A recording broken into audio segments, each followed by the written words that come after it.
নতুন নতুন ভালোবাসার গল্প পেতে আমাদের চ্যানেলটি সাবস্ক্রাইব করে পাশে থাকা বেল আইকনে ক্লিক করুন। ধন্যবাদ। খালাতো বোনের রুমের পাশ দিয়ে যাচ্ছিলাম, তখনই ভেতর থেকে কিছু আওয়াজ শুনতে পেলাম, কারোর কথোপকথনের আওয়াজ।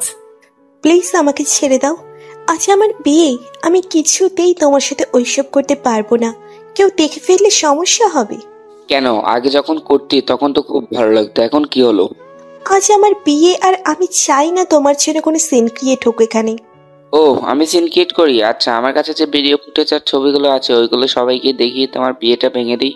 না প্লিজ এমন করো না। কণ্ঠটা খুব চেনা চেনা লাগলো আমার কাছে। একজন তো আমার খালাতো বোন রিমঝিম, আরেকজন আমার চাচাতো ভাই অনিক। আমার বিশ্বাস হচ্ছিল না, তাই দরজাটা মেলে দেখলাম। হ্যাঁ, আমি যা ভেবেছিলাম তাই। আমার চাচাতো ভাই অনিক আর খালাতো বোন রিমঝিম অন্তরঙ্গভাবে বিছানায় শুয়ে আছে। দরজা খোলার আওয়াজ পেয়ে ওরা দুজনেই আমার দিকে তাকালো। ছি ভাইয়া, ছি, তুই এত নীচ, এত খারাপ। তুই এখানে? হ্যাঁ, আমি জানতাম না যে তুই এত খারাপ। একটা চরিত্রহীন লোক যে নিজের স্বার্থ হাসিল করার জন্য নিজের খালাতো বোনের সাথে অবৈধ সম্পর্ক রাখিস। তো কি হয়েছে? দেখ, যা দেখেছিস বলে যা, এতে তোরও ভালো আর আমারও। আমাকে ভয় দেখাচ্ছিস? আমি তোর মুখোশ এখনই সবার সামনে টেনে খুলে দিব। বলেই সেখান থেকে চলে আসলাম। বিয়ে বাড়ি, তাই অনেক মানুষ। আব্বু আর আম্মুকে খুঁজতে লাগলাম।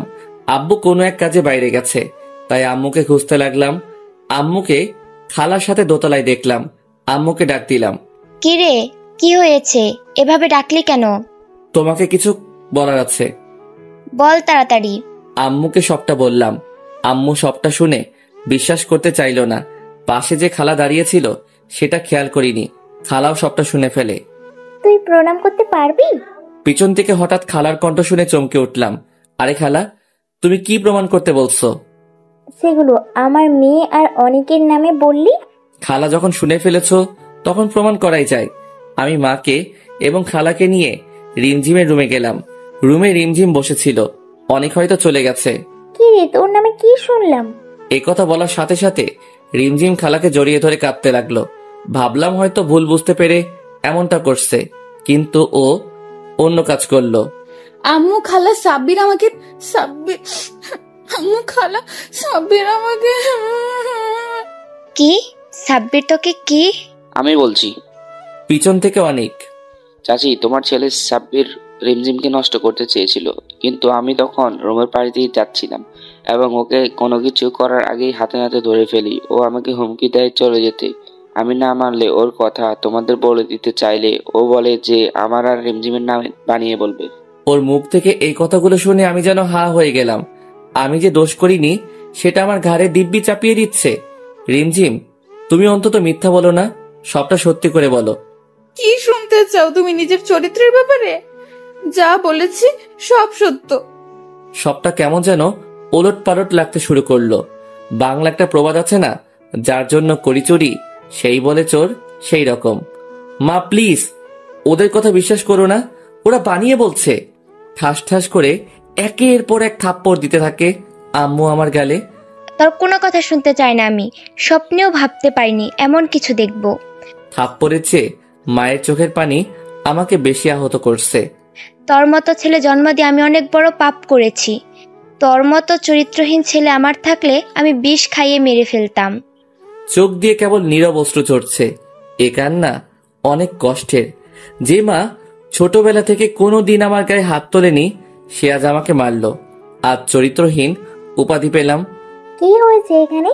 চোখের পানি মুছে তাকিয়ে দেখলাম ছোট বোন।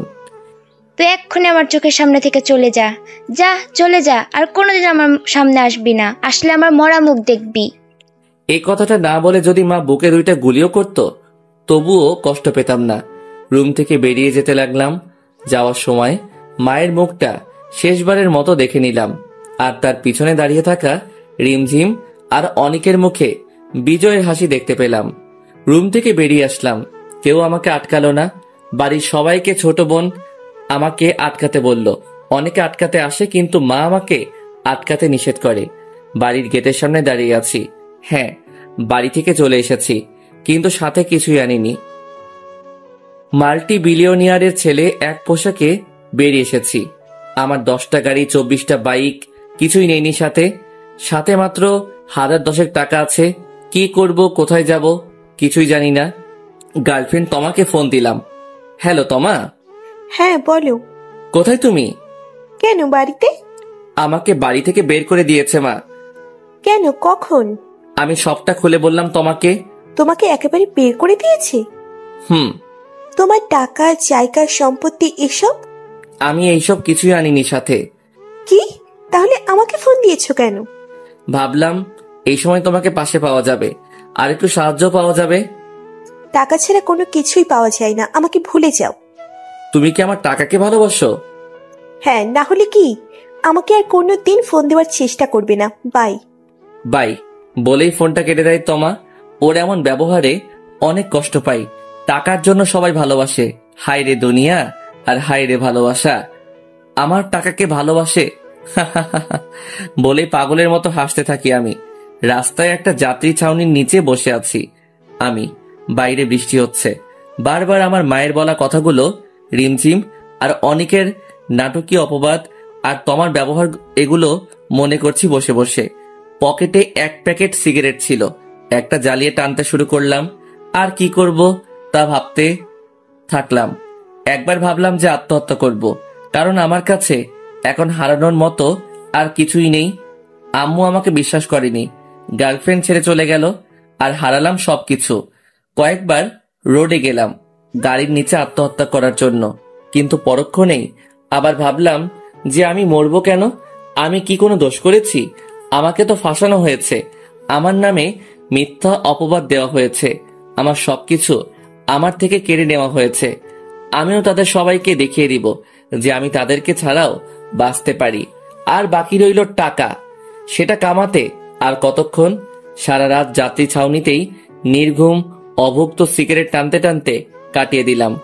সকালে উঠে মসজিদে গিয়ে নামাজ পড়ে নিয়ে একটা হোটেলে ঢুকে হালকা নাস্তা সেরে বেরিয়ে পড়লাম। আমাকে যে করেই হোক একটা কাজ জোগাড় করতে হবে। আমি আসার সময় কিছুই আনিনি সাথে, আর যে কোনো অফিসে কাজ করতে গেলে প্রয়োজন সার্টিফিকেট। তাই আমি ভার্সিটিতে গেলাম প্রয়োজনীয় সকল কাগজপত্র তুলে আনতে। দুপুর থেকে আমি এই পর্যন্ত প্রায় 34টার বেশি অফিসে ঘুরে এসেছি কাজের জন্য, কিন্তু কোনো কোম্পানি লোক নিচ্ছে না, নিলেও কোনো না কোনো বাহানায় না করে দিচ্ছে। রাস্তার সাইডে বসে আছি, হঠাৎ একটা গাড়ির সাইরেনের আওয়াজ শুনতে পেলাম। আমার সামনে একটি গাড়ি সাইড হলো, গাড়ির কাছ নামিয়ে একজন আমাকে ডাকছে। আমি চেহারা ভালো করে দেখতে পারছিলাম না, তাই সামনে গেলাম। যা দেখলাম তা আশা করিনি। আমার ছোটবেলার বন্ধু, কলেজ ফ্রেন্ড সৌরভ। কিরে দোস্ত, তুই এখানে কি করিস? তোদের বাসায় গিয়েছিলাম, জিজ্ঞেস করলাম তোর কথা, যে বলল তুই নাকি মরে গেছিস। আর বলিস না দোস্ত, জীবনটা বেদনার, অনেক বড় কাহিনী, তোকে পরে এক সময় বলবো। এখানে এসেছিলাম চাকরির জন্য। তুই চাকরি করবি কেন? তোর কি টাকার অভাব পড়েছে? আরে বললাম না অনেক বড় কাহিনী, তোকে পরে বলবো। তুই যদি কাজ করতে চাস তাহলে আমাদের কোম্পানিতেই চাকরি করতে পারিস। না দোস্ত, এটা কেমন দেখায়? যেমন খুশি তেমন দেখাক, আমি চাই না যে তুই রাস্তায় রাস্তায় চাকরির জন্য ঘুরবি। আচ্ছা যা, তোর অফিসে চাকরি করব, কিন্তু আমার যোগ্যতা অনুযায়ী। আচ্ছা নে চল, গাড়িতে ওঠ। সৌরভের সাথে গাড়িতে উঠে পড়লাম। সৌরভদের অনেক বড় ব্যবসা, কিন্তু আমাদের তুলনায় কিছুই না। অফিসে ওর সাথে ঢুকে পড়লাম। ও আমাকে একটা কেবিন দেখিয়ে বলল যে আমাকে এখানে কাজ করতে হবে। আমি রাজি হয়ে গেলাম। আমাকে HR ম্যানেজারের পোস্ট দেওয়া হয়েছে। সৌরভ বলল যে আজকে কাজ করতে হবে না, ওর সাথে ওর বাড়িতে নিয়ে গেল। দরজা ওর মা খুলে দিল। বীর বাবাজি, আজ কি মনে করে আমাদের বাড়িতে পায়ের ধুলো পড়লো? আরে আন্টি, কি বলেন না, আমার আবার পায়ের ধুলো? আরে বাবা, তুই তো আসিস না, সেই গত মাসে একবার এসেছিলি। তোর মা বাবা সবাই ভালো আছে? মানে? আরে মা, ওকে কি গেটেই দাঁড় করিয়ে রাখবে নাকি ভিতরে আসতে দেবে? আরে আমি ভুলেই গেছিলাম, আয় বাবা ভেতরে আয়। হ্যাঁ আন্টি, সবাই ভালো আছে, আমি ছাড়া। ভেতরে গেলাম। সৌরভের আম্মু আমাকে নিজের ছেলের মতোই দেখে আর অনেক আদরও করে। যাক, এক মাকে হারালাম, আরেক মাকে পেলাম। ভেতরে গিয়ে সৌরভ আমাকে একটা রুম দেখিয়ে দিল। দুপুরে ডিনারের টাইমে সবাই ডিনার করছিলাম। তখন আঙ্কেল জিজ্ঞেস করলো, কি হয়েছে? আমি নাকি বাড়ি ছেড়ে দিয়েছি। সত্যটা সবাইকে বলা দরকার। ওনাদেরকে সবটা খুলে বললাম। আন্টি, আঙ্কেল, সৌরভ সবাই অনেক কষ্ট পেল এটা শুনে। আমাকে অনেকভাবে সান্ত্বনা দিতে লাগলো। তোর মা তোকে ভুল বুঝেছে তো কি হয়েছে, আমি আরেক মা আসি না? খুশিতে আমার চোখে পানি চলে আসে। ভাবলাম এখানেই থাকবো। এভাবে চলছিল আমার দিন। অফিস, বাড়ি আর সৌরভ, এদের নিয়ে আমার জীবন। এভাবে চলে গেল কয়েক মাস। কিছু টাকা জমিয়ে ফেলেছিলাম। সৌরভদের অফিসে কাজ করে আঙ্কেল আমাকে কাজ করতে মানা করে, কিন্তু তবুও আমি করি। ভাবলাম একটা বিজনেস ম্যানেজমেন্ট কোর্স করে আসি বাইরে থেকে, তারপর নিজেই একটা ব্যবসা করব। আজ বাইরে যাচ্ছি। কানাডাতে 5 মাস কেটে গেছে, কিন্তু মা এর মধ্যে আমার সাথে একবারও যোগাযোগ করেনি। আর বাকি রইল পরিবার। ওরা আম্মুর আদেশের বাইরে এক পাও নড়ে না। আব্বুও আম্মুকে ভয় পায়, প্লেন ছেড়ে দিয়েছে। এয়ারপোর্টে আঙ্কেল, আন্টি আর সৌরভ এসেছিল আমাকে এগিয়ে দিতে। অবশেষে কানাডার মাটিতে ল্যান্ড করলাম। কানাডায় সময় ভালোই কাটছিল। পড়ালেখা আর নিজেকে নিয়ে অনেক ব্যস্ত হয়ে পড়েছিলাম। এর পাশাপাশি পার্ট টাইম জবও করতে লাগলাম। 8 মাসের কোর্স ছিল, যেটা কমপ্লিট হতে সময় লাগবে। আমি 8 মাস পর আজ দেশে ফিরছি। কোর্সটা কমপ্লিট হয়ে গেছে।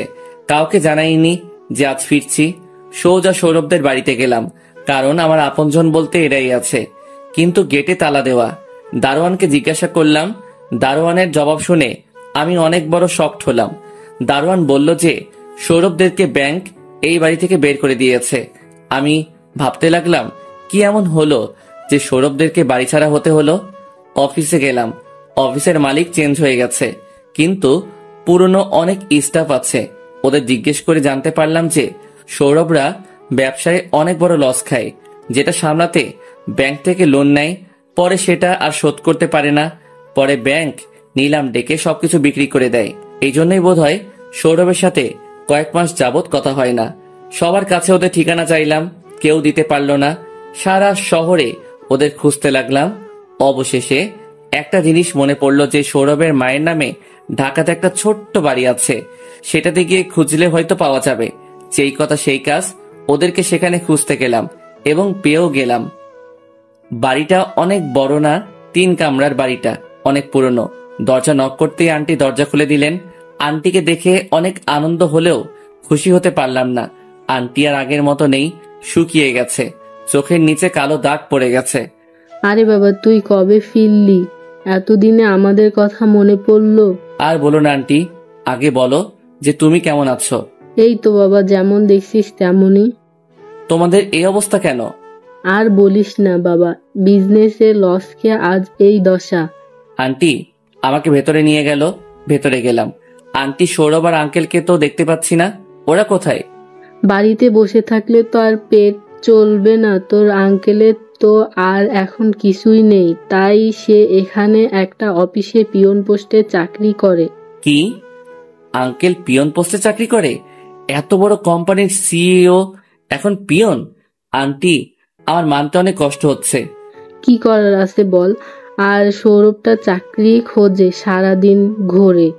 তোমাদের এই অবস্থা আমাকে একটিবার ফোন করে জানাবে না? জানাতাম, কিন্তু তোর আঙ্কেল নিষেধ করেছে। আচ্ছা বলো, কি রান্না করেছো? এয়ারপোর্ট থেকে সোজা এখানে এসেছি, খুব ক্ষুধা লেগেছে। আন্টিকে এই কথা বলতেই আন্টি চুপ করে গেল। কি হলো আন্টি?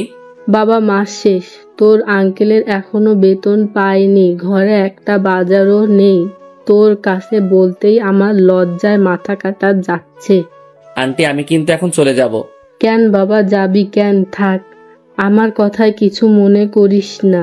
আন্টি, তুমি কিন্তু আমাকে নিজের ছেলে বানিয়েছো, আর নিজের ছেলের কাছে কিসের লজ্জা?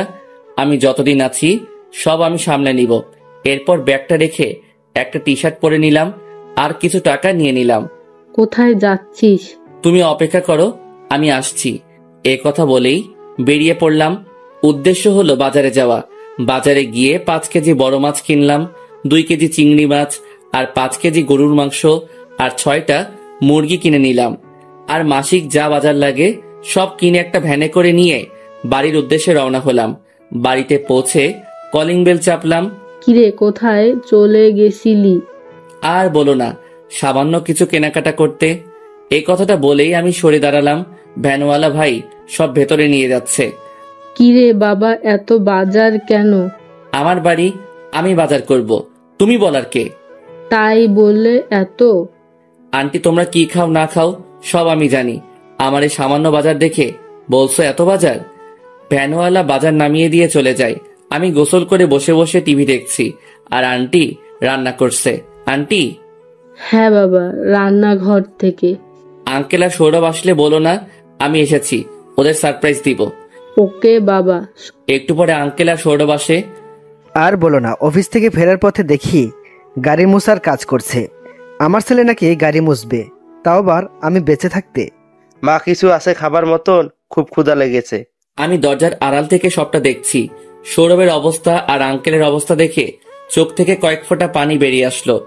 সৌরভ, যে কিনা নিজের কাজ কোনোদিন নিজে করে না, সে আজ অন্যের গাড়ি মুছে দিচ্ছে। এটাই নিয়তি, কখন যে কার কপালে কি আছে বলা যায় না। মা, কিছু আছে খাবার মতন? খুব ক্ষুধা লেগেছে। সৌরভ, আমি আসার সময় মরিয়ার চানাচুর কিনে এনেছি, এগুলো খেয়ে ঘুমিয়ে পড়। না, আমি রান্না করছি, তো হাত মুখ ধুয়ে আয়। সৌরভ আর আঙ্কেল হাত মুখ ধুয়ে আসে। ঘরে তো বাজার নেই, তাহলে তুমি রান্না করলে কিভাবে? সেটা নিয়ে তোদের ভাবতে হবে না। আন্টি দুজনের পাতে ভাত বেড়ে দেয় আর মাংস দেয়। এগুলো কোথায় পেলে? আমি পিছন থেকে সৌরভের চোখ হাত দিয়ে ঢেকে ধরলাম। কে কে চোখ ঢেকে রেখেছে? সাব্বির, তুই? তুই সবসময় ধরে ফেলিস কিভাবে বলতো? আরে ভাই, তোর স্পর্শ আমি চিনি, কিন্তু তুই কখন এলি? এই তো কিছুক্ষণ আগে। ও, তাহলে তুই বাজার করেছিস? হ্যাঁ, আমার বাড়ি, আমি বাজার করেছি। তো কি মহাভারত অশুদ্ধ হয়েছে? আচ্ছা বস, খেয়ে নে, তুই তো এখনো খাসনি। আঙ্কেল আন্টি আর সৌরভের সাথে গল্প করতে করতে খাবার খেয়ে নিলাম। সৌরভের সাথে ঘুমাতে গেলাম। সকালে সৌরভ উঠে চলে যাচ্ছিল। কই যাস? কাজের খোঁজে। মানে? যেতে হবে না, তোর কাজ ঠিক হয়ে আছে। মানে পরে বুঝতে পারবি। সৌরভকে নিয়ে নাস্তা করে বেরিয়ে পড়লাম। বল, কি কাজ ঠিক করেছিস? আমরা একটা টেক্সটাইল ফ্যাক্টরি খুলবো। কিছু খাইছিস নাকি, গাঁজা জাতীয় কিছু? আরে তুইও না, আমি সিরিয়াস। টাকা পাবো কোথায়? এটাতে বেশি টাকা লাগবে না, আর যতটুকু লাগবে তার চেয়ে বেশি আছে আমার কাছে। একটা বিল্ডিং লাগবে রাস্তার পাশে, আর মেশিন কিনতে হবে, এবং আমাদের হাতে কিছু টাকা রাখতে হবে। তুই ওভাবে বললি যেভাবে কোটি কোটি টাকা লাগবে। জানি তো, আমার কাছে আছে 50 কোটি টাকার মতো। এত টাকা চলবে না। তাহলে? দৌড়াবে। আমি আর সৌরভ একটা ফ্যাক্টরির মতো বাড়ি খুঁজতে থাকি। তারপর সারাদিন খুঁজে আমরা একটা বাড়ি পেয়ে যাই যেটাতে ফ্যাক্টরি বানানো যাবে। দুপুর পেরিয়ে বিকাল হয়ে গেছে, কিন্তু দুজনেরই পেটে কিছুই পড়েনি। আমিও সৌরভ একটা রেস্টুরেন্টে যাই খাবার খেতে। রেস্টুরেন্টে প্রবেশ করে আমিও সৌরভ নিজেদের ইচ্ছা মতো খাবার অর্ডার করলাম। দুজনে খাবার খাচ্ছি, হঠাৎ সৌরভ আমাকে বলে, সাব্বির, সাব্বির দেখ। কি হয়েছে? কি দেখবো? পিছনে দেখ, তোর গার্লফ্রেন্ড তোমা আরেকটা ছেলের সাথে। আমি পিছনে তাকালাম, কিন্তু যা দেখলাম তা দেখে হৃদয়ের কিছু পুরনো কষ্ট নাড়া দিয়ে উঠল। তমা একটা ছেলের সাথে হাত ধরে রেস্টুরেন্টে ঢুকছে। ছেলেটাকে চিনতে আমার ভুল হলো না। আমাদের এসবি গ্রুপ অফ ইন্ডাস্ট্রিজের এসবি কনস্ট্রাকশনসের ম্যানেজারের ছোট ছেলে সে। ও আমাদের কোম্পানিতে কাজ করে। আমাদের সামনের টেবিলে এসে বসলো ওরা দুজন, কিন্তু তমা আমাকে দেখেনি। কি রে দোস্ত, তোর গার্লফ্রেন্ড অন্য ছেলের সাথে কেন? ওর সাথে তো তোর বিয়ের কথা পর্যন্ত হয়েছিল। আরে ভাই, সব কপাল। আমার কপালটা অনেক বড়, তাই সব আমার সাথে হয়ে থাকে। তবুও আল্লাহ যা করে ভালোর জন্যই করে। ওর সাথে তোর ব্রেকআপ হয়েছে? সেই দিনই, যেদিন আমি সব ছেড়ে চলে এসেছিলাম। আসলে ও আমার টাকাকে ভালোবাসতো, আমাকে না। দুজনেই খেয়ে দিয়ে উঠলাম, ওরাও খেলো। বিল দিতে কাউন্টারে গেলাম। আমি কার্ড বের করে বিল দিয়ে দিলাম। তমা আর ওর নতুন বিএফও আসলো বিল দিতে। তমা, আমি আজকে কার্ড ভুলে ফেলে এসেছি, তুমি বিলটা দিয়ে দাও। ওকে, নো প্রবলেম। তমা ব্যাগ থেকে কার্ড বের করলো, কিন্তু কার্ড সোয়াইপ করলো, কিন্তু কার্ড কাজ করছে না। ম্যাম, আপনার কার্ডে টাকা নেই। এটা কি করে সম্ভব? সেই দিনও তো দেখলাম কার্ডে 20 কোটি টাকা আছে। এই কার্ড তো আপনার না ম্যাম, এটার মালিকের নাম আফসান আহমেদ সাব্বির। হ্যাঁ, আমার কাজিনও। ওর কার্ড নিয়ে এসেছি। কি রে দোস্ত, ও তো তোর কার্ড ব্যবহার করছে। লাভ নেই, আমি সব টাকা মার অ্যাকাউন্টে ট্রান্সফার করে দিয়েছি। দেখ, ওরে মজা দেখাই। কি করবি? খালি দেখ। সৌরভ ওদের দিকে এগিয়ে গেল। কেমন আছো তোমা? ভালো, তুমি সৌরভ না? ও, তাহলে চিনতে পেরেছ।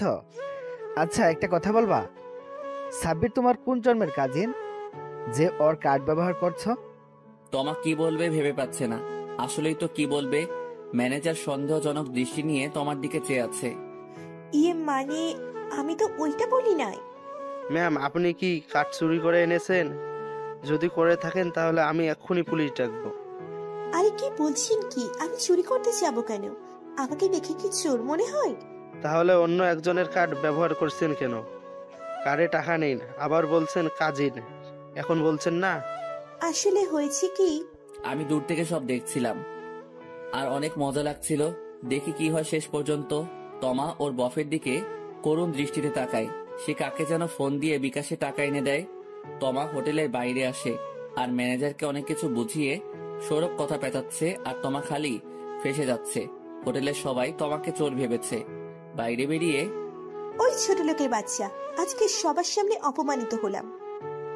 বয়, আসলে তুমি কার কার্ড ব্যবহার করেছিলে? তোমার জানতে হবে না, এক ছোট লোকের বাচ্চার কার্ড। কে সে? যে ছোট লোক যার কার্ডে 20 কোটি টাকা থাকে, আমি তাকে দেখতে চাই। আমি সেই ছোট লোক। ওদের সামনে চলে গেলাম। ছেলেটি বোধহয় আমাকে চিনতে পেরেছে, তাই সালাম দিল। আরে স্যার, আপনি? হ্যাঁ, আমি সেই ছোট লোক। স্যার, আপনি এসবি গ্রুপের সিইও রাফসান আহমেদ সাব্বির না? অনেকটা অবাক হয়ে জিজ্ঞাসা করলো। আমি হ্যাঁ সূচক মাথা নাড়ালাম। আরে তুমি কেমন মেয়ে যে স্যারের মতো মাল্টি মিলিয়নিয়ারকে ছোট লোক বলো? আর স্যারের যা আছে উনি ইশারা করলে তোমার মতো এমন হাজার হাজার মেয়ে লাইনে দাঁড়িয়ে থাকবে। থাকার বলতে হবে না। ওর থেকে সাবধানে থেকো। যতক্ষণ টাকা আছে ততক্ষণ ভালোবাসা পাবা। টাকা শেষ হলেই ভালোবাসা উড়ে ফুস হয়ে যাবে। তমা মাথা নিচু করে দাঁড়িয়ে আছে। কি বলবে? কিছু তো বলার নাই। আর তমা, টাকাগুলো আমি বের করে নিয়েছি। তোমাকে অপমানিত করার জন্য দুঃখিত। আর এই নাও, 500 টাকা ভাড়া দিয়ে বাড়িতে চলে যাও। এই ছেলে হয়তো একটু বাদে তোমাকে ছেড়ে চলে যাবে। এই বলে সেখান থেকে চলে আসলাম। আসলে তোমাকে আমি কলেজে থাকতে বার্সেলোনায় পছন্দ করেছিলাম। আমার ছোটবেলার অনেকটা সময় সেখানে কেটেছে। তখন ওকে প্রথম দেখাতেই ভালোবেসে ফেলেছিলাম। ওকে প্রপোজ করেছিলাম, ও অ্যাকসেপ্ট করে নিয়েছিল। আসলে ওর ভালোবাসা ছিল আমার বিলাসিতা আর টাকার প্রতি, আমার প্রতি না। আজকে মনটা অনেক হালকা লাগছে। সৌরভ আর আমি বেরিয়ে গেলাম একটা অটোতে করে। বাড়িটা কিনতে হলে 25 কোটি টাকা লাগবে। আমরা বলেছি কালকে যাব এবং ফুল পেমেন্ট করে দিব। আমার অ্যাকাউন্টে আছে 50 কোটি টাকার মতো। কিছুটা এই কয়দিনে ইনকাম করেছি আর বাকিটা আমার স্কলারশিপের টাকা। আমার বাবার 1 টাকাও আমি এখন পর্যন্ত খরচ করিনি। বাড়ি থেকে বেরিয়ে যাওয়ার পর থেকে বাড়িতে চলে গেলাম। সেখানে আঙ্কেল আন্টি বিষয়টা বললাম। ওনারা আমাকে সাপোর্ট করলো। আঙ্কেল আন্টির জন্য কিছু শপিং করে নিয়েছিলাম আর আমার আর সৌরভের জন্য। রাতে আন্টি খিচুড়ি রান্না করলো। অনেক ফাইন হয়েছিল খিচুড়িটা। মা আমাকে প্রায় খিচুড়ি রান্না করে খাওয়াতো। মাকে অনেক মিস করছি। সে কবে দেখেছিলাম মাকে, আর দেখিনি। জানি না কেমন আছে, তবে দোয়া করি যেন ভালো থাকে। আর রিমঝিম আর অনেককে আমি কোনোদিন ক্ষমা করতে পারবো না। এমনটা না যে বাড়ি ছেড়ে সম্পত্তি ছেড়ে থাকতে হচ্ছে বলে আমি ওদের প্রতি রেগে আছি। আমার অ্যাকাউন্ট, বাবার অ্যাকাউন্ট, সব অ্যাকাউন্টও আমার নামে যা সম্পত্তি ছিল সব আমার নামেই আছে। কিন্তু মা যেহেতু আমাকে বাড়ি থেকে বের করে দিয়েছে, তাই আমি ওই টাকা আর সম্পত্তির দিকে হাত বাড়াইনি।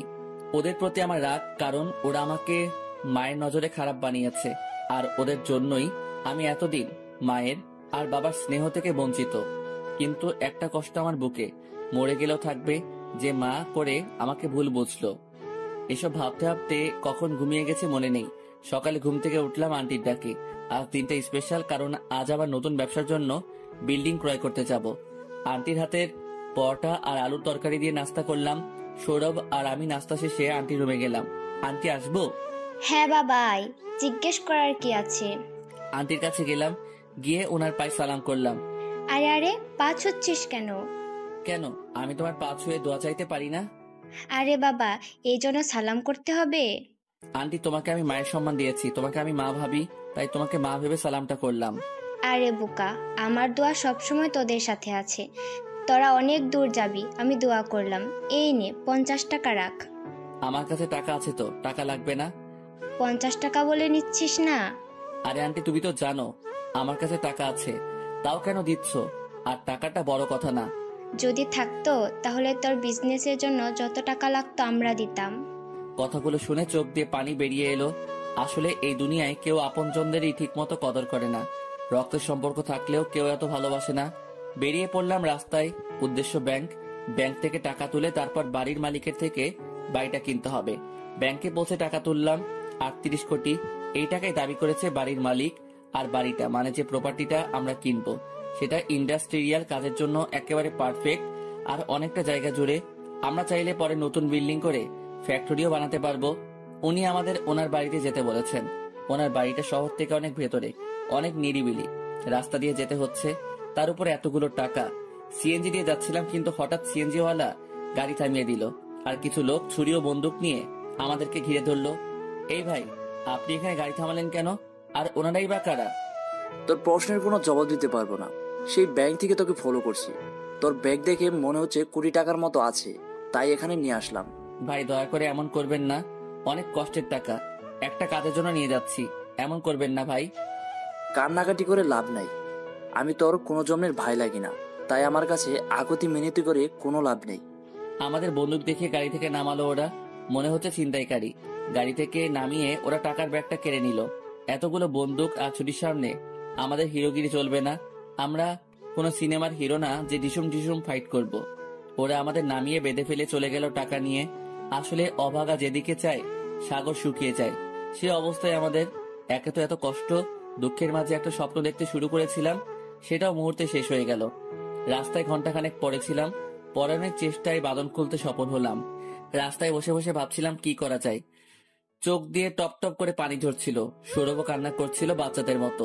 ও আর আমি যে স্বপ্ন দেখছিলাম সেটার আর কোনোদিন হয়তো সম্ভব হবে না। দোস্ত, ওই লোকটা তো আমাদের আশায় বসে আছে। হ্যাঁ, চল ওনাকে বলে আসি যে আমরা প্রপার্টিটা কিনতে পারবো না। বাড়িটা বিশাল, মনে হচ্ছে বিয়ে বাড়ি হবে। হয়তো ডেকোরেশন দেখে মনে হচ্ছে যে এখানে একটা বিয়ের আয়োজন করা হয়েছে, কিন্তু বাড়িতে তেমন কাউকে দেখতে পেলাম না। যাই হোক, খুঁজে দেখি কেউ আছে কিনা। আরে, বাড়িতে বোধহয় মালিক নেই। কিন্তু এরকম একটা বাড়িতে যেখানে সব সাজানো, সেখানে কেউ থাকবে না, এটা কোনো কথা? সেটাই মনে হয়। বাড়িটা শহর থেকে একটু ভেতরে, তাই হয়তো মানুষজন কম এখানে। এই, আপনারা এখানে কি করতেছেন? জানেন না এটা প্রাইভেট প্রপার্টি? এখানে অনুমতি ছাড়া ঢোকার সাহস পেলেন কোথায়? আর অনুষ্ঠান আর হবে না। হঠাৎ করে একজন বৃদ্ধ মতো লোক আমাদের সামনে এসে উপরের কথাগুলো বললেন। দেখে মনে হচ্ছে মালি হবে হয়তো। আমাদের আপনি ভুল বুঝছেন, আমরা অনুমতি নিয়ে এসেছি। এখানকার মালিক আমাদেরকে আসতে বলেছেন, কিন্তু ওনাকে তো দেখতে পাচ্ছি না। ও দুঃখিত, আসলে উনি বাড়িতেই উপরের তলায় আছেন। ওনার মেয়েকে বিয়ের আসর থেকে এখানকার ল্যান্ড মাফিয়া কিডন্যাপ করেছে, তাই উনি অনেক টেনশনে আছেন। কি? ল্যান্ড মাফিয়া ওনার মেয়েকে কিডন্যাপ করেছে? উনি পুলিশ না মেয়ে, এখানে বাড়িতে বসে কি করছেন? আমি আপনাদের এত কিছু বলতে পারবো না। কিছু জানার থাকলে আপনারাই জেনে নিন। উনি দোতলায় আছেন। লোকটির কথা মতো আমি আর সৌরভ দোতলায় গেলাম। একটা রকিং চেয়ারে বুড়ো লোকটি বসেছিলেন। আসসালামু আলাইকুম। উনি হয়তো শুনতে পাননি, তাই আবার সালাম দিলাম। উনি খানিকটা না অনেকটা একটু হকচকিয়ে উঠলেন। আসলে টেনশনে থাকলে যা হয় আর কি। আঙ্কেল, আমরা দুজন এসেছিলাম। ও, তোমরা এসেছো, বসো বাবারা। আঙ্কেল, আমি বলতে চেয়েছিলাম যে আমরা যে বলছিলাম বাড়িটা কিনবো, সেটা আর কেনা হবে না। আরে কি হবে বাড়ি বিক্রি করে? যার জন্য বাড়িটা বিক্রি করবো সেই তো নেই। আরে আঙ্কেল, আপনি পুলিশে যাচ্ছেন না কেন? যাবো কিভাবে? পুলিশকেও তো ওরা কিনে রেখেছে। ওরা এত ডেঞ্জারাস? হ্যাঁ। আচ্ছা, আমরা যদি আপনার মেয়েকে এনে দিতে পারি? কি? তোমরা পারবে? তোমরা যদি পারো তাহলে যা চাইবে তাই দিব। এই, তোর মাথা ঠিক আছে? কি থেকে কি বলছিস?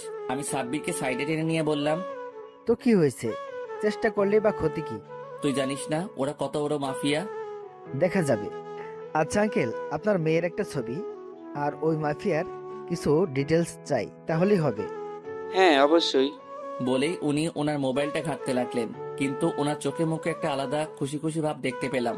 হয়তো আমাদের ভরসা করেছেন বলে উনি আমাদের ছবিগুলো দিলেন। আর একটা অ্যাড্রেস দিলেন। ওনার বলা ঠিকানা মতো চলে গেলাম। আন্টির দেওয়া 50 টাকা ছিল পকেটে, সেটা দিয়ে গাড়ি ভাড়া দিলাম। আর জায়গাটা বেশি একটা দূরে না, তাই পৌঁছে গেলাম। চারিদিকে করোনা আতঙ্ক, এর ভিতরে সৌরভ আমার ভিতরে আরেক আতঙ্ক ঢুকিয়ে দিয়েছে। একটা বিশাল মাঠের মাঝখানে একটা গ্যারেজের মতো, ওখানে হয়তো ওই মাফিয়া আছে। আর আঙ্কেলের মেয়েটার ছবি দেখিনি এখনো, তাই খাম থেকে ছবিটা বের করলাম। অসম্ভব সুন্দর একটা চেহারা, চোখ ফেরানো দায়। ছবিতে একটা মেয়ে হাসছে, আমি যেন মেয়েটির চোখের মাঝে হারিয়ে যেতে লাগলাম। আরে ছবিটা খেয়ে ফেলবি নাকি?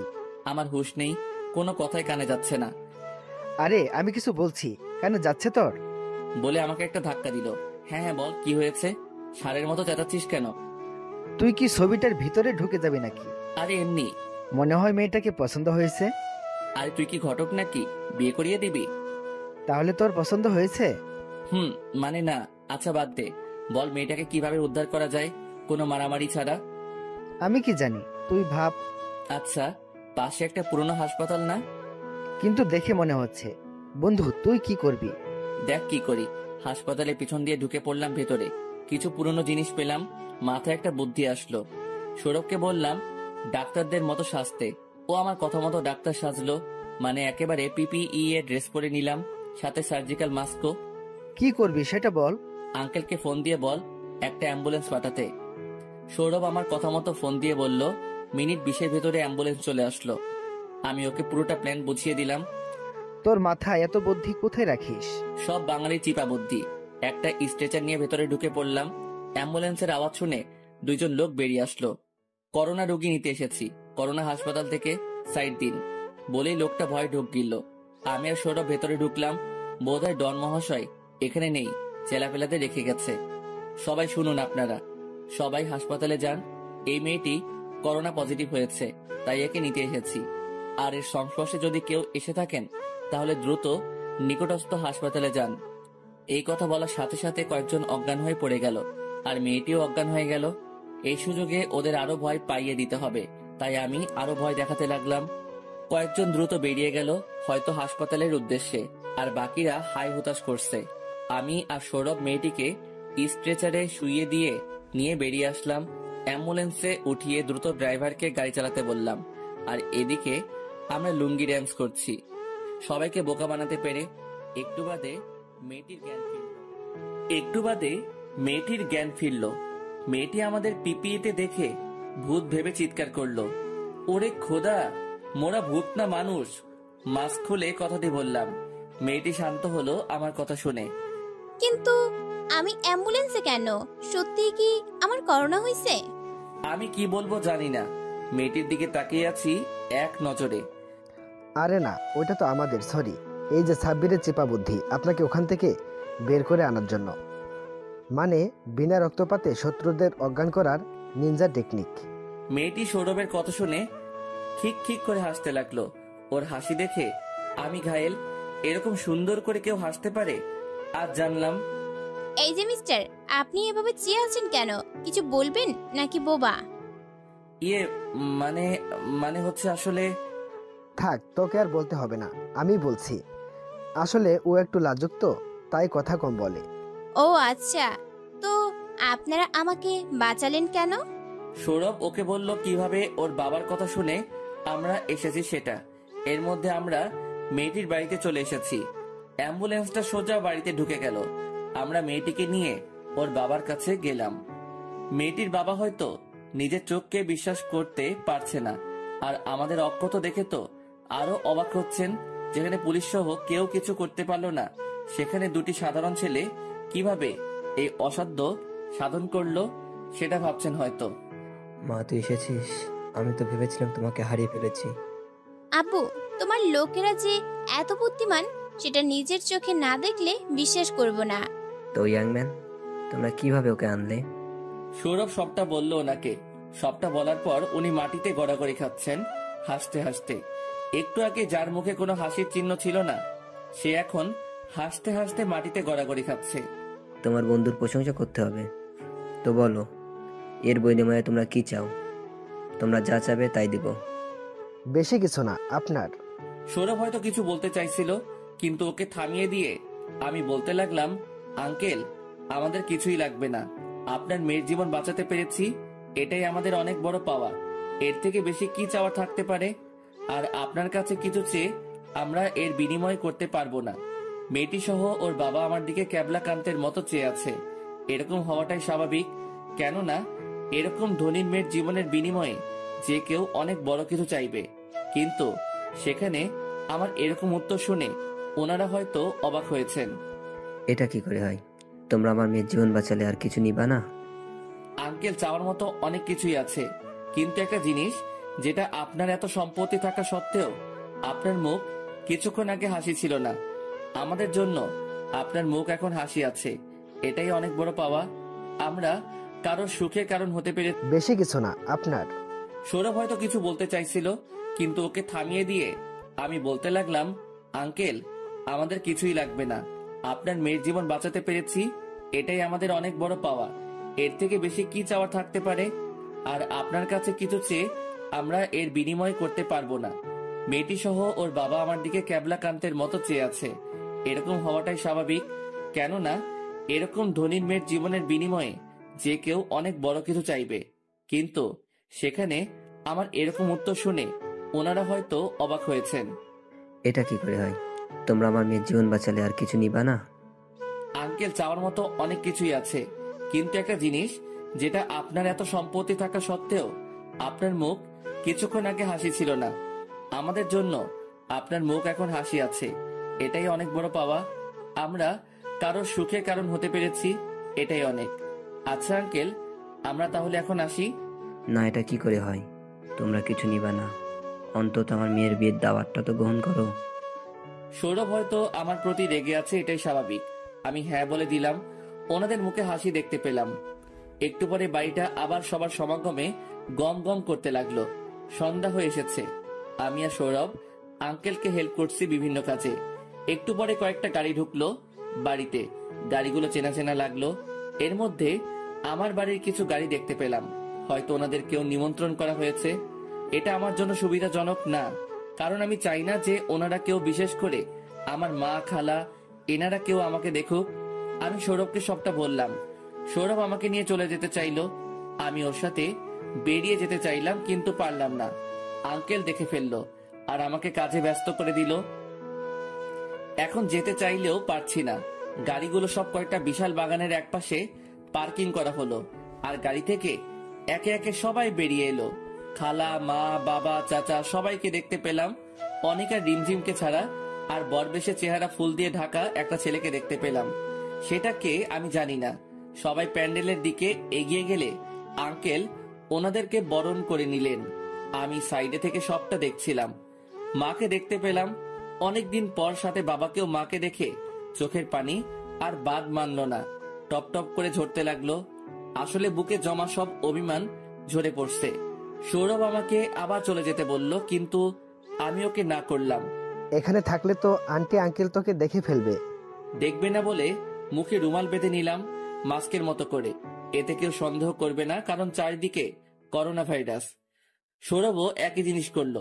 একটু বাদে কাজে চলে আসলেন, কিন্তু তার আগেই খালা আর খালু তাড়াহুড়ো করে বেরিয়ে গেল। কি হলো বুঝলাম না। আমাদের বাড়ির আরো অনেকেই গেল। সবার চেহারায় একটা আতঙ্ক দেখতে পেলাম। কি হয়েছে সেটা আমি জানি না। বিয়ে বাড়িতে এখন কেবল আম্মু, আব্বু আর চাচা চাচি সহ বাড়ির কিছু ছেলে মেয়েরা আছে। সৌরভকে সেখানে পাঠালাম দেখার জন্য কি হয়েছে। যা ভাই, দেখতো একটু কি হয়েছে, আমার খুব টেনশন হচ্ছে। ওকে ভাই, তুই চিন্তা করিস না, আমি গিয়ে দেখছি কি হয়েছে। সৌরভ গিয়ে আম্মুর সাথে দেখা করলো। আসসালামু আলাইকুম আন্টি, কেমন আছেন? আরে সৌরভ যে, বাবা কেমন আছো তুমি? এই তো আন্টি, আল্লাহ যেমন রাখছে তেমনই। কিন্তু আপনারা এখানে কি করছেন? আজ অনেকের বিয়ে, তাই এখানে এসেছি। অনেকের বিয়ে, এই কথাটি শুনে সৌরভ অনেক অবাক হয়, কারণ অনেক তো রিমঝিমকে ভালোবাসতো। তাহলে আবার অনেকের বিয়ে মানে? অনেকের বিয়ে কোথায়? কেন, এই যে প্যান্ডেল, এটা তো অনেকের বিয়ের জন্যই। এর মানে এই বিয়ে অনেকেরই? হ্যাঁ, অনেকেরই বিয়ে। তুমি এখানে কেন, আর এই বিয়েতেই বা কি করছো? সৌরভ সত্যিটা বলতে পারবে না, তাই মিথ্যা বলল যে যার মেয়ের বিয়ে ওনার সাথে সৌরভের ভালো সম্পর্ক, তাই দাওয়াত দিয়েছে। ও আচ্ছা। আন্টি, আপনাদের বাড়ির অনেককে দেখলাম চলে যেতে। কি হয়েছে, কোনো সমস্যা? বাবা, কি বলবো আর, তুমি কাছের লোক, তোমাকে তো আর মিথ্যা বলতে পারবো না। বাড়িতে সমস্যা হয়েছে, রিমঝিম আত্মহত্যা করেছে। রিমঝিম আত্মহত্যা করেছে কেন? বলো না বাবা, আমরা জানি না, সেই জন্যই ওর মা বাবা আরও কয়েকজন গেছে ওকে হাসপাতালে দেখতে। কেন আত্মহত্যা করেছে সেটা কি জানতে পারি? কি জানি বাবা, তুমি হয়তো জানো। সাব্বিরকে অনেক আর ওর জন্য বাড়ি থেকে বের করে দিয়েছে। সাব্বিরের নামে মিথ্যা অপবাদ দিয়েছে। তারপর আর কি, সেই দিন রিমঝিমের বিয়ে ছিল, কিন্তু যখনই বিয়েটা হতে যাচ্ছিল তখনই রিমঝিম মাথা ঘুরে পড়ে যায়। আর তারপর ডাক্তার এসে বলে যে রিমঝিম প্রেগনেন্ট। তারপর বিয়েটা ভেঙে যায়। তো বাচ্চার বাবা কে? সাব্বির। কি কি সব যাতা বলছেন? হ্যাঁ বাবা, ওকে যখন জিজ্ঞাসা করা হয় তখন ও এটাই বলে। আমারও বিশ্বাস করতে পারিনি, কিন্তু ওর কথা তো আর ফেলে দেওয়া যায় না।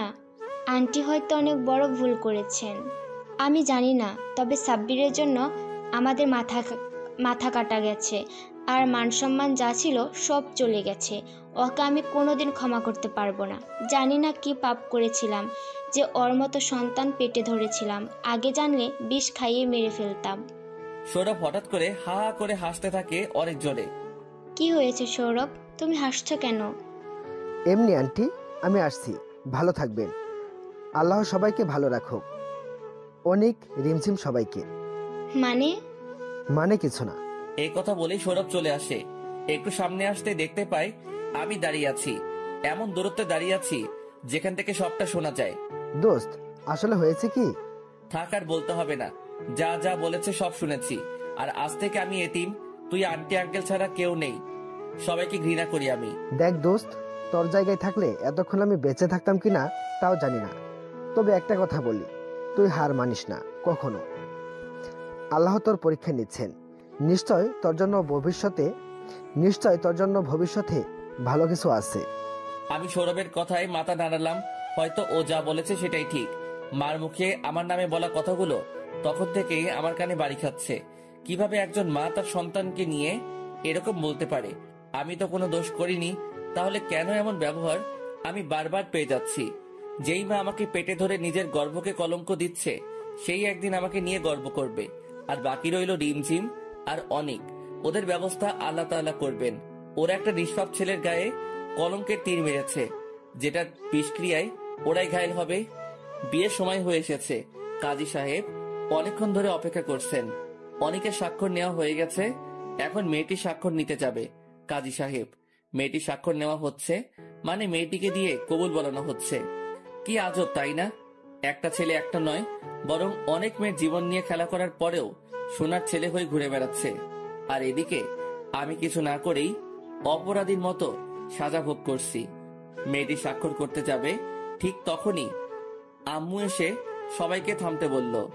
থামুন সবাই, এ বিয়ে হবে না। কেন, কি হয়েছে? কোনো সমস্যা? না, আপনাদের কোনো সমস্যা নেই। সমস্যা আমাদের ছেলের। এই ছেলে আপনার মেয়েকে বিয়ে করার যোগ্যতা রাখে না। এর বউ বাচ্চা সব আছে, যেটা আমরা জানতাম না, মাত্র জানতে পারলাম। তাই আমরা চাই না যে ও আপনার মেয়ের জীবন নষ্ট করুক। আম্মু কি বলছে সব আমার মাথার উপর দিয়ে যাচ্ছে। এটা শুধু আমার ক্ষেত্রে না, সবার ক্ষেত্রেই। সবাই অবাক হয়ে গেছে আম্মুর কথা শুনে।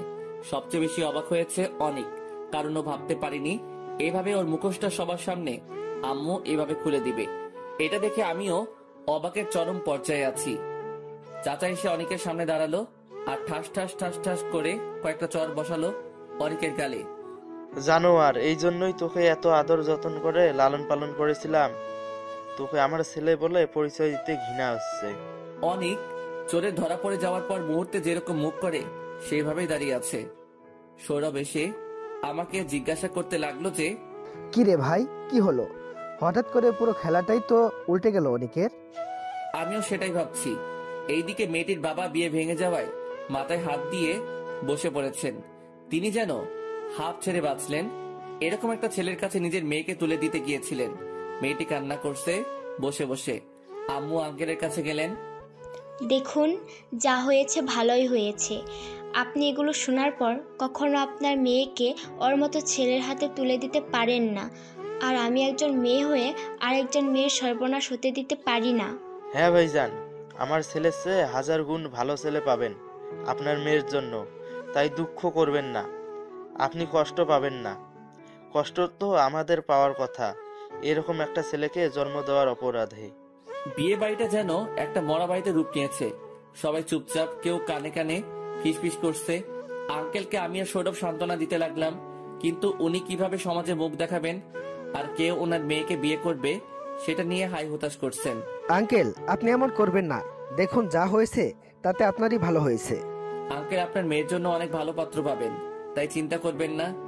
কে বিয়ে করবে আমার মেয়েকে? এরপর যদি ওর কোনো দোষ নাও থাকে তাও সবাই ওকে কলঙ্ক দেবে। আরে আঙ্কেল, কি বলেন এসব? কি করবে বিয়ে? চিন্তায় পড়ে গেলাম। একেই বলে মাইন্ডটা চিবা। কি করব ভাবছি। মেয়েটি অত্যন্ত রূপসী, এরকম বউ হোক কে না চাইবে। আর ওকে দেখে তো আমি প্রথম দেখাতেই সেই লেভেলের ক্রাশ খেয়ে বসে আছি। কিন্তু উনি কি আমার বর্তমান পরিচয়ে ওনার মেয়েকে আমার হাতে তুলে দেবেন? আপনি কি আপনার মেয়েকে আমার হাতে তুলে দেবেন? আমার না আছে গাড়ি, না আছে বাড়ি, না আছে কোটি কোটি টাকা, তাই আপনার কথা আমার কাছে কৌতুক ছাড়া আর কিছুই মনে হলো না। বাবা, এত কথা বলে তুমি আমাকে লজ্জা দিচ্ছ। টাকা পয়সা গাড়ি বাড়ি থাকলেই কেউ মানুষ হয় না। আর তোমার কাছে আর কিছু থাকবে না থাক, একটা অনেক বড় মন আসছে, যার থেকে মূল্যবান আর কিছু হয় না। তাই আমার মেয়েকে তোমার কাছে বিয়ে দিতে পারলে আমি অন্তত আনন্দিত হব। মরে গেলেও চিন্তা থাকবে না।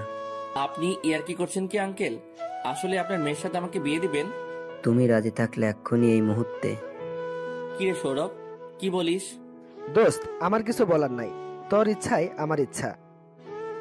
আচ্ছা আঙ্কেল, আমি রাজি। তুমি রাজি বাবা? হ্যাঁ আঙ্কেল, আমি রাজি। আপনি বিয়ের ব্যবস্থা করুন।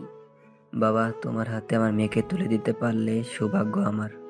এই ছেলের থেকে বেশি পছন্দ আমার মেয়ের জামা হিসাবে তোমাকে। আঙ্কেল চলে গেলেন সবকিছুর অ্যানাউন্সমেন্ট করতে। তখনই মাইকে অ্যানাউন্স করা হলো, আমন্ত্রিত সকল অতিথিবৃন্দকে জানাচ্ছি যে আজকে আমার মেয়ের বিয়ে হবে। আপনারা অনুষ্ঠান থেকে কেউ চলে যাবেন না। আঙ্কেল মাইকে অ্যানাউন্স করলো। একটু বাদে একটা ছেলে আর একটা মেয়ে আমাকে নিয়ে গেল সাথে করে। তারা আমাকে একটা রুম দেখিয়ে পাঞ্জাবি দিয়ে বলল রেডি হতে। আমি রেডি হয়ে নিচে চলে আসলাম।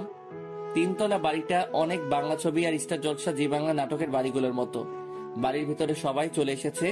যেহেতু করোনা পরিস্থিতি, তাই বেশি কজনকে দাওয়াত দেওয়া হয়নি। সবাই সবার থেকে দূরত্ব বজায় রাখছে। মানুষ কম এসেছে বললে ভুল হবে, অনেক মানুষ আছে এখানে। আমি সিঁড়ি দিয়ে নেমে চলে আসলাম। আঙ্কেল আমাকে সবার সাথে মিট করিয়ে দিলেন।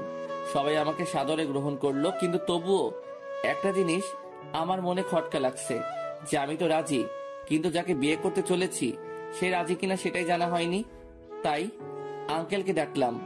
হ্যাঁ বাবা, বলো, কোনো সমস্যা? না আঙ্কেল, শুধু একটা জিনিস জানার ছিল। হ্যাঁ বলো নিঃসংকোচে। যাকে বিয়ে করতে চলেছি সে রাজি তো এই বিয়েতে? সেটা নিয়ে ভেবো না, আমার পছন্দই ওর পছন্দ। আচ্ছা আঙ্কেল। একটু বাদেই কাজী বিয়ে পড়িয়ে ফেললো। বিয়ে সম্পন্ন, কিন্তু এখনো আমি আমার বউয়ের নামই জানি না। অনেক আজব, তাই না? যেহেতু আমার এখন কোনো বাড়ি নেই, আছে যেটা আছে সেটা সৌরভদের বাড়ি। আঙ্কেল বলল এখানে থেকে যেতে, তাই আমি মানা করলেও উনি শুনবেন না।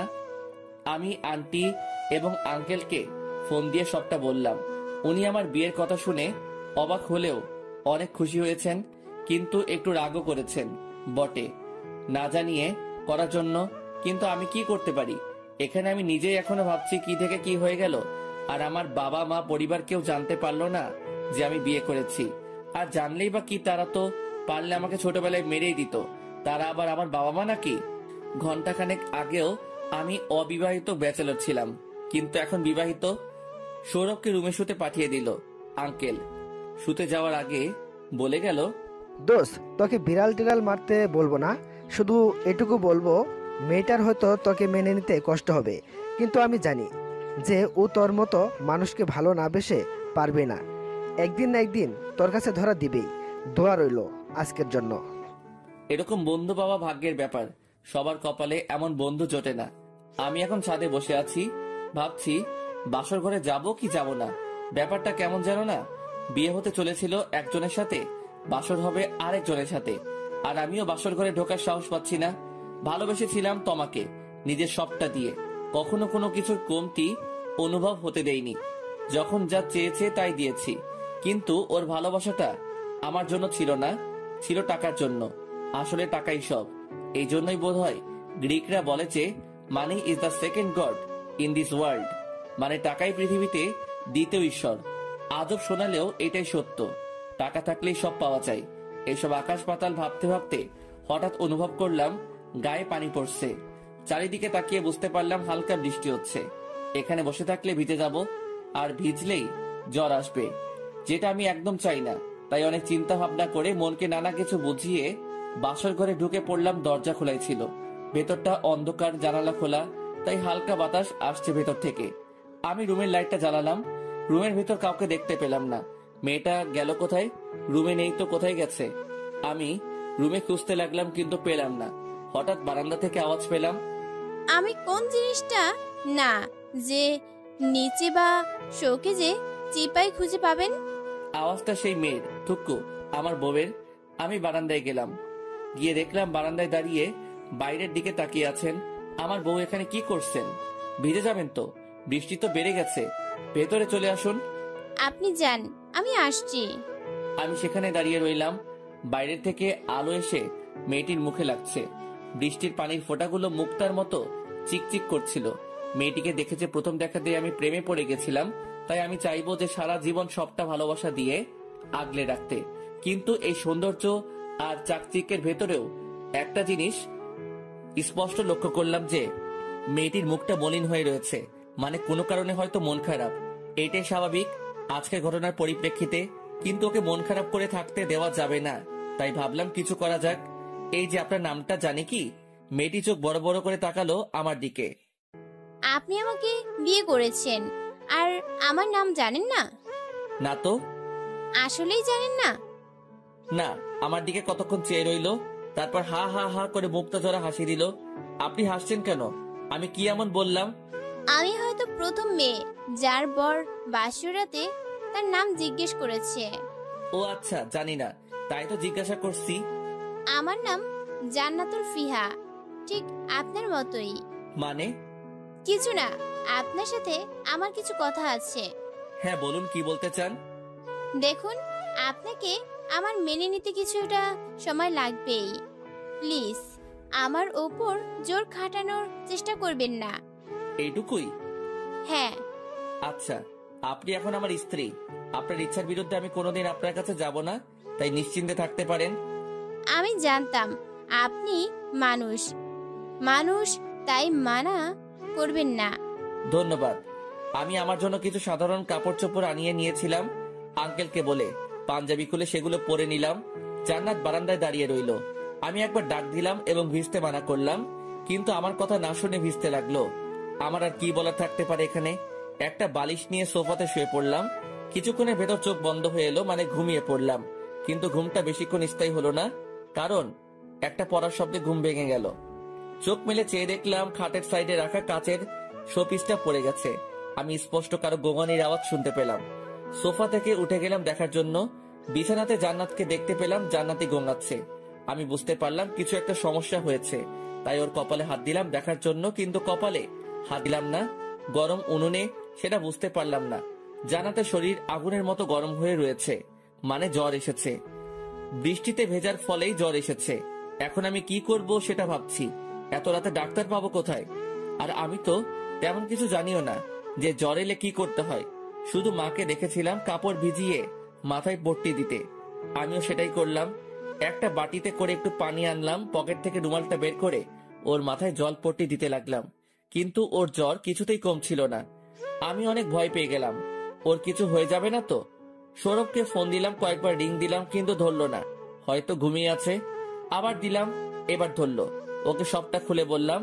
ও বলল যে কয়েকটা কাঁথা দিয়ে শরীর মুড়ে দিতে, এতে করে শরীর ঘাম দিয়ে জ্বর চলে যাবে। আমিও সেটাই করলাম। কয়েকটা কাঁথা কম্বল যা পেলাম সব দিয়ে ওকে মুড়ে নিলাম, কিন্তু হঠাৎ ও আমার হাত ধরে টান দিল, আর আমি ওর উপরে গিয়ে পড়লাম। আমি অনেক ভয় পেয়ে গেলাম। ওর কিছু হয়ে যাবে না তো? সৌরভকে ফোন দিলাম, কয়েকবার রিং হলো কিন্তু ধরলো না, হয়তো ঘুমিয়ে আছে। আবার দিলাম, এবার ধরলো। ওকে সবটা খুলে বললাম। ও বলল যে কয়েকটা কাঁথা দিয়ে শরীর মুড়ে দিতে, এতে করে শরীরটা ঘাম দিয়ে জ্বর চলে যাবে। আমিও সেটাই করলাম, কয়েকটা কাঁথা কম্বল যা পেলাম সব দিয়ে ওকে মুড়ে দিলাম। কিন্তু হঠাৎ ও আমার হাত ধরে টান দিল, আর আমি ওর উপর গিয়ে পড়লাম। ওর মুখের কাছে আমার মুখ, ওর গরম নিঃশ্বাস আমার ঘাড়ে, গলায়, মুখে পড়ছে। কেমন যেন একটা অনুভূতি হচ্ছে। আমি সরতে চাইলাম, কিন্তু ও কোল বালিশের মতো আমাকে জড়িয়ে ধরলো। আমি নড়তে পারছিলাম না। অনেক শক্তি আছে মেয়েটার বলতে হবে। আর কিছুক্ষণ এভাবে থাকার পর আমার চোখ লেগে এলো। সকালে গালে অনেক জ্বলন অনুভব করলাম। মনে হয় কেউ আমাকে থাপড়াচ্ছে, কিন্তু আমাকে আবার থাপড়াবে কে? চোখ খুললাম, নিজেকে বিছানায় আবিষ্কার করলাম। গতকাল রাতের সবটাই মনে পড়ে গেল। আর আমার বিছানার পাশেই দেখতে পেলাম জান্নাতকে রাগী মুড নিয়ে দাঁড়িয়ে আছে। কেন সেটা বুঝতে পারলাম না। আর থাপ্পড়গুলো তাহলে আসল ছিল। এর মানে জান্নাত আমার গালে থাপ্পড় দিয়েছে। কিন্তু কেন?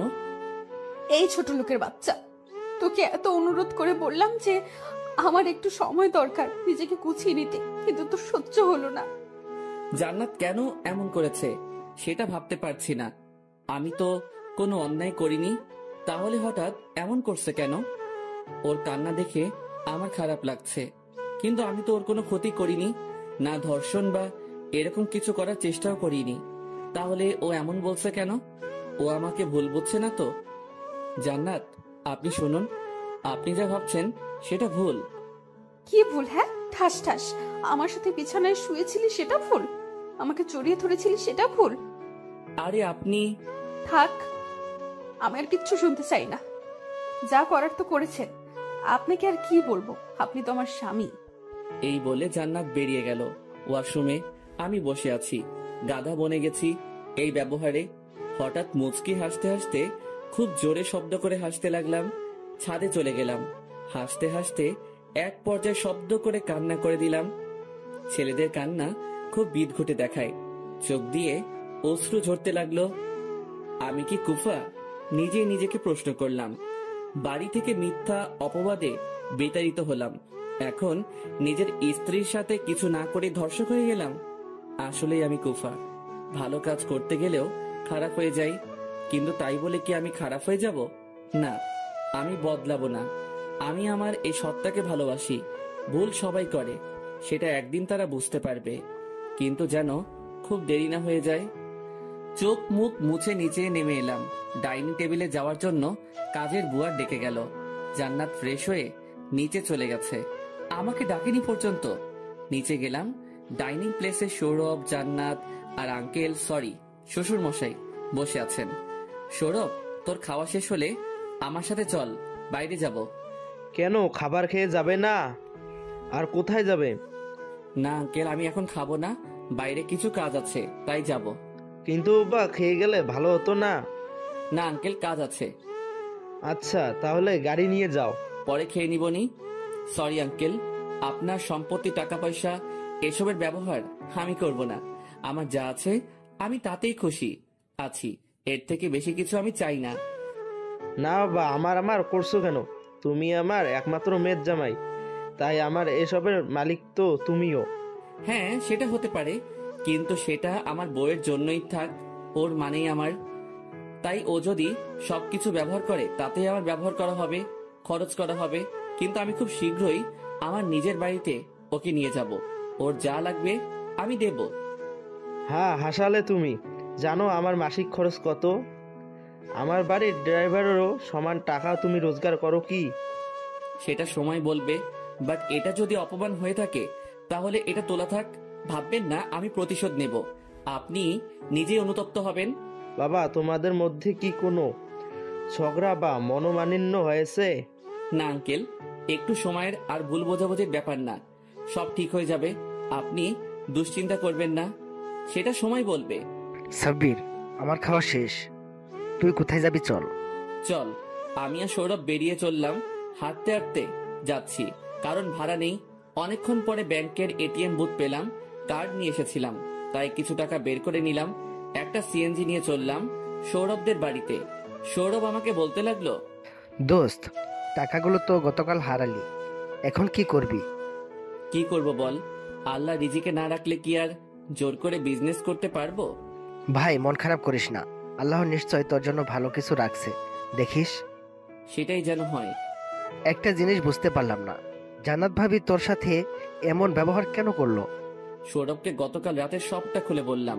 ঠিক, তুই সারা রাত এত করে সেবা করলি, আর এই প্রতিদান দিল? আমি তো মেয়েটাকে ভালো ভেবেছিলাম। ওর দোষ না দোষ?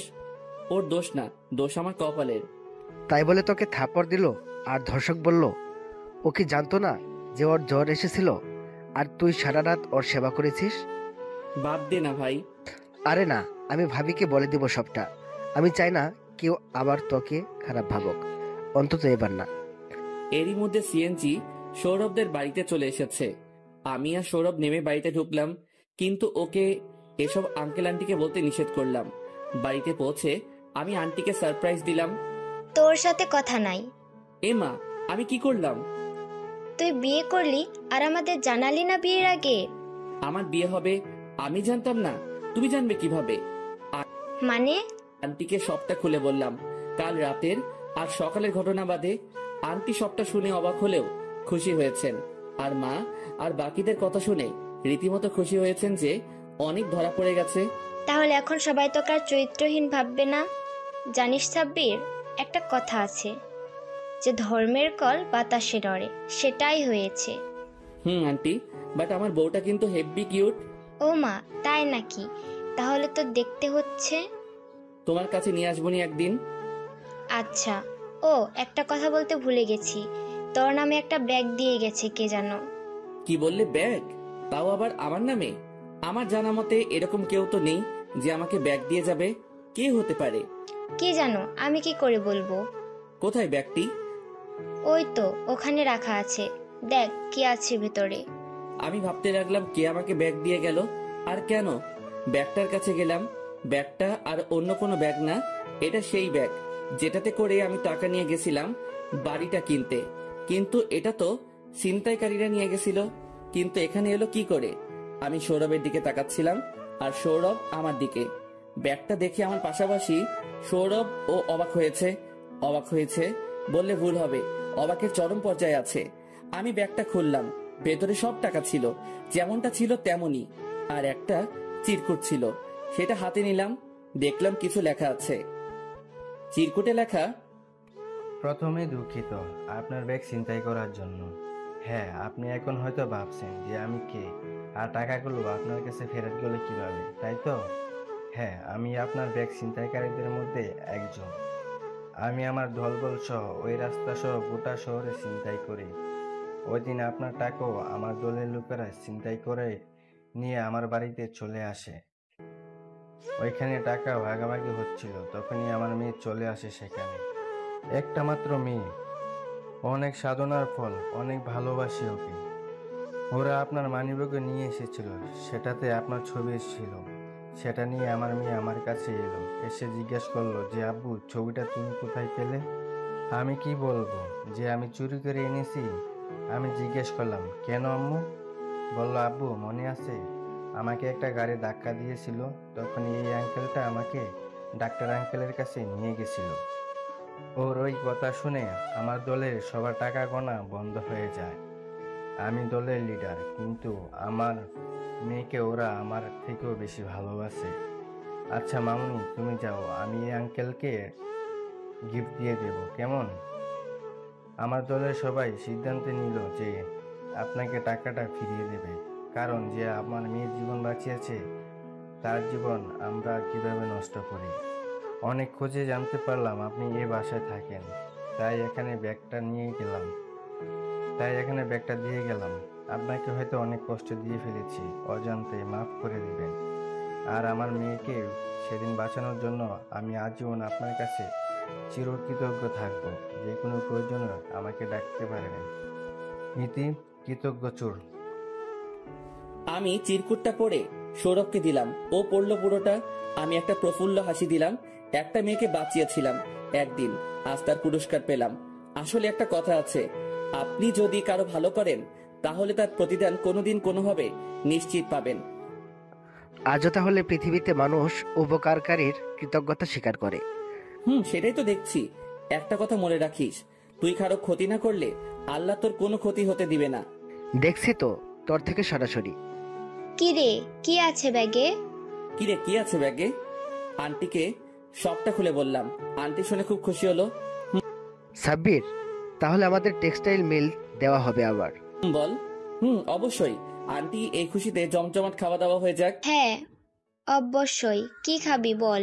তেহারি পাক করো প্লিজ। আচ্ছা বস। মা, একটু তাড়াতাড়ি করো, আমরা বেরোবো। আচ্ছা বস। আন্টি অনেকক্ষণ যাবত রান্না করতে গেছেন।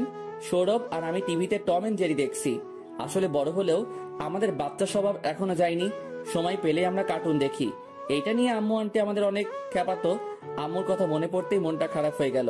সেই সাথে নিজেকে শক্ত করে নিলাম, কারণ যে আমাকে নিজের গর্ভের কলঙ্ক মনে করে তার কথা ভেবে দুঃখ করে কি লাভ। তবু মা তো মাই, যতই কষ্ট দিক তাকে কি আর ভুলে থাকা যায়? এর মধ্যে আন্টি ডাক দিল যে রান্না হয়ে গেছে, খেতে আয়। টেবিলে গেলাম, আন্টি বেড়ে দিচ্ছে আর খাচ্ছি। আজ অনেকদিন পর মন ভরে খেলাম। আমিও। তুই তো সকাল থেকে না খেয়ে আসিস। মানে? আরে কিছু না আন্টি, ও দেখে নাই, আমি ওর আগেই খাইছি। আসলেই? আম্মু, ও খাইছে, আমি হয়তো দেখি নাই। ও আচ্ছা। খাবার খেয়ে একটু জিরিয়ে নিলাম, তারপর বেরিয়ে পড়লাম শ্বশুর বাড়ির উদ্দেশ্যে। শালার জীবনটাই কুফা, বিনা দোষে বাড়ি থেকে বিতাড়িত হলাম। এখন আবার বিয়ে করলাম, বউয়ের সাথে কিছু করলামই না, হয়ে গেলাম ধর্ষক। শ্বশুর বাড়ি এসে গেছি, আর একটু সামনে একটা ট্রাক রাখা, তাই গাড়ি আর সামনে যাবে না। গাড়ি থেকে নেমে পড়লাম। আমি আর সৌরভ হাঁটছি। গেটের কাছে পৌঁছাতেই হঠাৎ পিছন থেকে একটা মেয়েলি চিৎকার শুনলাম। তাকালাম, কাউকে দেখতে পেলাম না। আবার শুনলাম। এবার তাকাতে না তাকাতেই দেখতে পেলাম একটা মেয়ে দৌড়াইছে। আমাদের দিকে দৌড়াচ্ছে বললে ভুল হবে, কুকুরের হাত থেকে নিজেকে বাঁচানোর জন্য ছুটছে। হঠাৎ সামনে এসে পুশটা খেলো। আমি চোখ বন্ধ করে নিলাম। চোখ বন্ধ অবস্থায় আমি অনুভব করলাম যে আমি তো দাঁড়িয়ে আছি, পড়ে যাইনি। চোখ খুলে যা দেখলাম, বিশ্বাস করেন ভাই, মুই কয়েক হাজার ভোল্টের শক খেলাম। মেয়েটি সৌরভের উপরে শুয়ে আছে। মেয়েটার ঠোঁট আর সৌরভের ঠোঁট গেঁথে গেছে একে অপরের সাথে। না, আমি সিদ্ধান্ত নিলাম এখানে কাবাবে হাড্ডি হয়ে লাভ নেই। মুই অন্যদিকে ঘুরে বাঁশি বাজাতে লাগলাম ঠোঁট দিয়ে। ওই শালা ওঠ। আরে তুই তো ঠিকই আছিস। আরে এই আটার বস্তা আমার উপর থেকে সরা, দম আটকে আসছে। এই মিয়া, আমি আটার বস্তা হলে আপনি শুকনা হাড্ডি। সরি আপু, মাফ করে দেন। এই কাকে আপু বলছেন? আমাকে কিস করলেন, এখন আবার আপু বলা হচ্ছে? শরম করে না আপনার? আমার শরম করবে কেন? আমি কিস করিনি, আপনি জোরপূর্বক করাইছেন।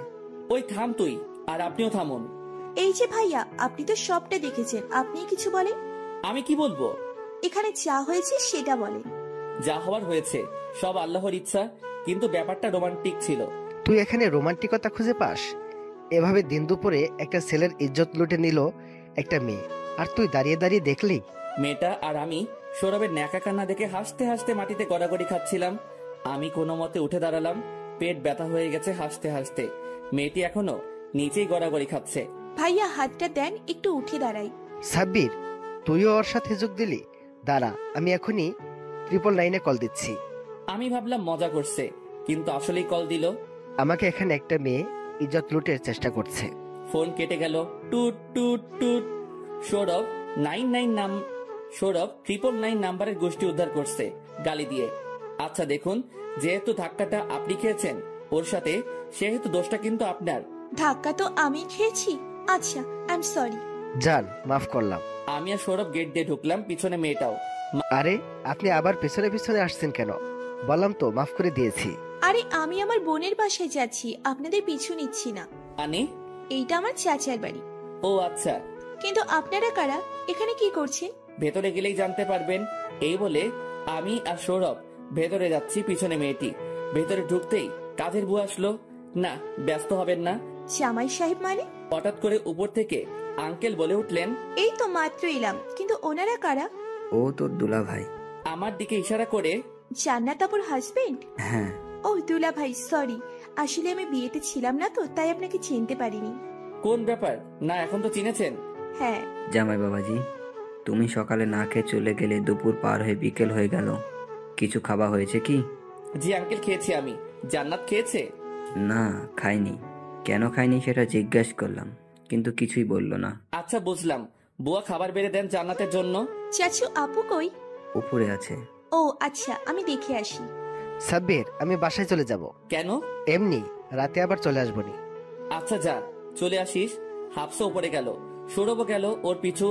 সৌরভ গেল, ওর কিছু জিনিসপত্র আছে আনতে। একটু পরে সৌরভ চলে গেল। আমি আঙ্কেলের সাথে কথা বলছিলাম ওনার সেই ফ্যাক্টরি ব্যাপারে। আমি কিনতে চাইছিলাম, কিন্তু উনি বললেন যে এটা হয় না, কারণ আঙ্কেলের কোনো ছেলে নেই, একটা মেয়ে আর তার জামাই আমি কিভাবে এটা ক্রয় করি? এটা তো আমি এমনিতেই ব্যবহার করতে পারি, কিন্তু আমি ফ্রিতে কিছুই ব্যবহার করতে চাই না। আঙ্কেল অনেক করে বললেন, এখন ওনার কথাকে অগ্রাহ্য করলে বেয়াদবি হয়, তাই আমি রাজি হয়ে গেলাম। কিন্তু প্রত্যেক মাসে একটা ভাড়া আমি জান্নাতকে দিয়ে দিব। খালার বেড়ে দেওয়া খাবার নিয়ে উপরে গেলাম। রুমে প্রবেশ করতেই দেখলাম যে জান্নাত খাটের কোণায় বসে আছে। আমি কাছে গেলাম, খাবারটা টেবিলে রাখলাম। গায়ে হাত দেওয়ার সাহস পাচ্ছি না। কাল রাতে যা করেছি আর সকালে যা ভুগেছি, সেটার পরে তো ভুলেও না। আমি আস্তে করে জান্নাতকে ডাক দিলাম। মাথা তুলে তাকালো। আমি ওর উদ্দেশ্যে খাবার প্লেটটি এগিয়ে দিলাম। দেখুন, আপনি আমার উপরে রাগ করে থেকে খাবার না খেয়ে নিজেকে প্লাস আমাকে কষ্ট দিবেন না দয়া করে। আমি যদি কোনো ভুল করেও থাকি, তার জন্য আমাকে মাফ করে দিবেন। ওইরকম ভুল আমি জীবনে করব না। জান্নাতের চোখগুলো দেখতে পেলাম এলোমেলো, চুলের ভেতর দিয়ে লাল হয়ে আছে, হয়তো কান্না করেছে তাই। সরি। হঠাৎ মনে হলো যে জান্নাত সরি বলেছে। আমি ভাবলাম হয়তো মনের ভুল। কি হলো? সরি বললাম তো। এইবার ঠিকই শুনলাম, জান্নাত আমাকে সরি বলছে। বিশ্বাস হলো না। আপনি অসুস্থ, খেয়ে নেন। কি সব হাবিজাবি বলছেন? এইবার জান্নাত আমার পা ধরে কান্না করে দিল। কি হচ্ছে আমি বুঝতে পারছি না। যে মেয়েটা আমাকে সকালে থাপ্পড় দিল, অপমান করলো,